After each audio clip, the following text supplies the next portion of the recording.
So for those of you using Madam A for your smart home voice control, I wanted to let you in on a little trick that I uncovered, and apparently not many people are aware of this.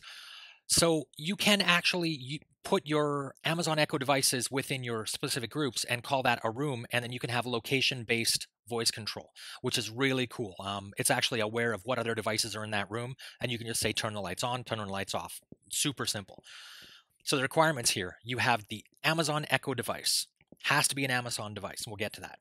You have supported smart home devices, and you have put those and created smart home groups within your smart home settings within your Alexa app. So the caveats: one Echo can be it can only be in one room, obviously. So this is going to be a physical association. So you can, of course, only have a device can physically be only in one place. So it's one per room. And the other caveat I've found is that if you have one of these new devices that has Alexa built into it, like the Echo B4 thermostat, for instance, that doesn't work with this at this point in time. So just something to be aware of. And with that, let's take a look.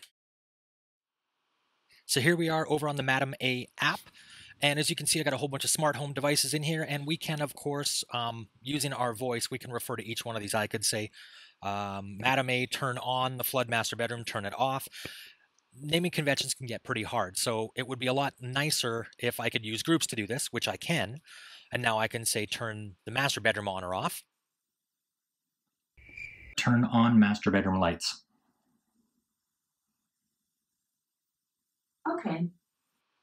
So this is cool and it's useful, but it's not exactly intuitive. We wouldn't say, hey, to someone, can you turn off the master bedroom lights if you're in the master bedroom? So what Amazon has done is they've allowed us to put a Echo device directly into that room as well. And then by doing that, we can get location awareness, because using their ESP, their voice echo spatial perception, I think is what it is, they can tell which of the devices that are listening is actually able to, which one are you talking to or more likely to be talking to.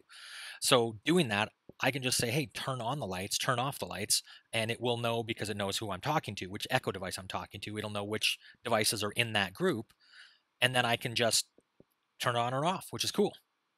So the way that you set this up is super easy. You just click on the edit button, and it will say, hey, enable devices, which one would you like to add to the room? And as soon as you associate it with the room, all the devices that are in that room are then associated. Pretty simple. Turn on the lights. Okay. Turn off the lights. Okay. So one last little trick I wanted to leave you here with is to remind you that you can have the same device in multiple groups, not echoes, but the same device. So if you look here in my family room, which is enabled, I've got the dining room, the kitchen main, like all that is in the family room. But I've also got a kitchen group, and the kitchen group's got the kitchen and then just the kitchen main, which is kind of cool. So if I'm in the dining room and I say, hey, turn on the lights, all of these will turn on. If I happen to be over in the kitchen, only the kitchen lights will turn on. So it gives you a way to get some more flexibility and to really kind of tweak your smart home to do what you want it to do. Hope this was helpful. If you guys found it helpful, please give it a thumbs up, subscribe to the channel. That would be awesome. And then share this with your friends. I would really appreciate that. Thanks.